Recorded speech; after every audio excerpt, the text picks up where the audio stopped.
Good morning guys, আমি মৌসুমি আর happy with মৌসুমি ব্লগে তোমরা সবাইকে অনেক অনেক শুভেচ্ছা ও অনেক অনেক ভালোবাসা জানিয়ে শুরু করলাম আমার আজকের ব্লগ।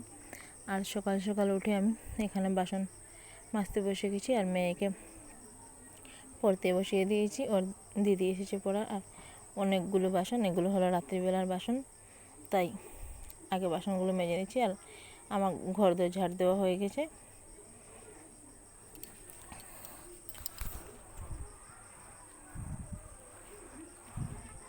আর এদিকে এখনো আমাদের চাটা খাওয়া হয়নি।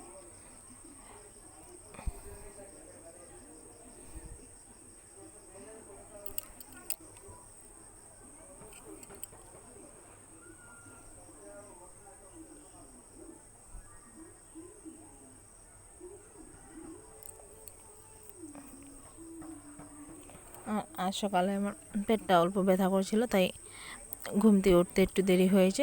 দেরি বলতে প্রায় 6:30 7টা বেজে গেছে। এখন আমি সকাল সকালে উঠি মেয়ের জন্য। আর দেখুন মেয়ে পড়তে বসে এখানে চলে এসেছে। আর এ মেয়েকে আমার দেওয়ার দুধ বিস্কুট বানিয়ে দিলেন, ওনাকে বললাম দিতে, কারণ আমার শরীরটা ভালো লাগছিল না। আর এমনিতেও ওর কাকুই সকাল সকাল ওকে দুধ বিস্কুট বানিয়ে দেন। আর আমি প্রত্যেক দিন দিইনি, কারণ হলো আমি অন্য কাজে ব্যস্ত থাকি, তাই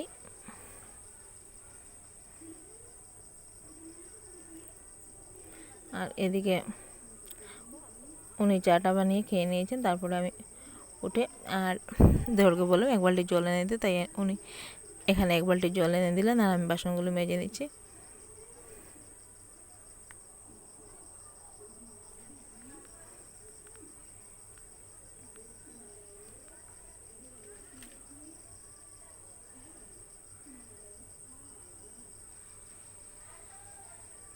আর এই দেখুন বাসন মাজা হয়ে গেছে। আর অনেকক্ষণ ভিডিওটা করলাম না বন্ধুরা, কারণ হলো মেয়েকে পড়া থেকে ওঠার পরে আমি রান্নাবান্না করে নিয়েছি। আর চাটা এর আগেই খেয়ে নিয়েছিলাম। আর এবার গ্যাসের ওভেনটা পরিষ্কার করে নিচ্ছি। আর কি কি রান্না করেছি তোমাদেরকে পরে দেখিয়ে দেবো।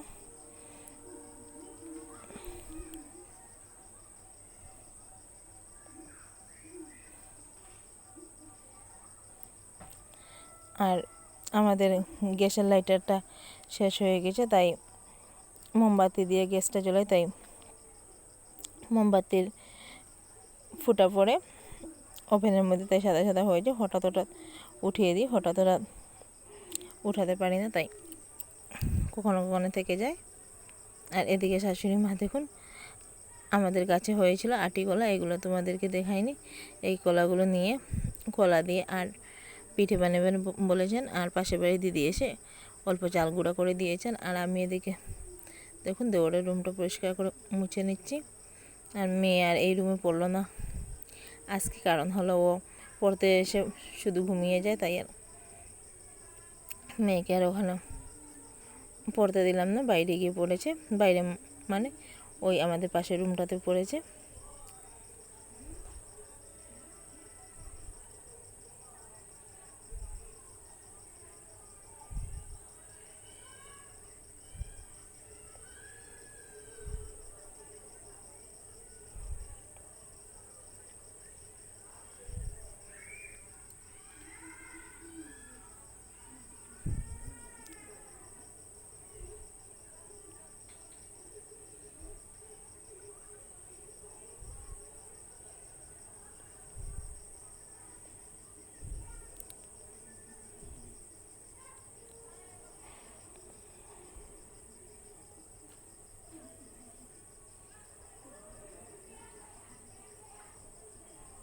আর এদিকে দেখুন আমার ঘরটাও মোছা কমপ্লিট হয়ে গেছে।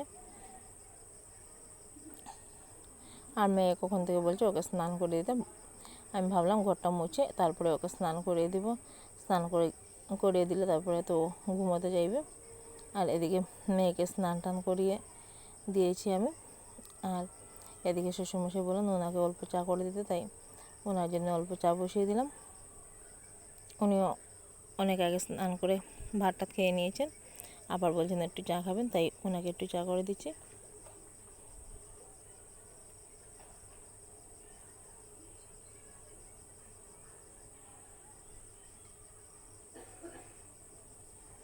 আর শুধুমাত্র 1 কাপ চা করেছি, তাই অনেক তাড়াতাড়ি চাটা হয়ে গেছে আমার। আর এদিকে দেখুন বন্ধুরা, এদিকে চায়ের ছাঁকনিটা রেখে চাটা ছাঁকতে গিয়ে অনেকগুলো চা আমার পড়ে গেছে।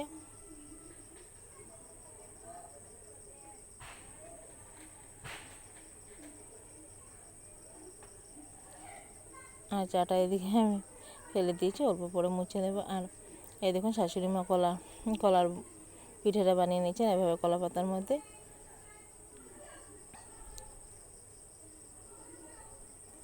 আর এদিকে আমি স্নান করতে যাব, ওনার কলা পিঠেটা তোমাদেরকে দেখিয়ে দেব, আর কালকে দেখাবো পিঠেটা কেমন হয়েছে।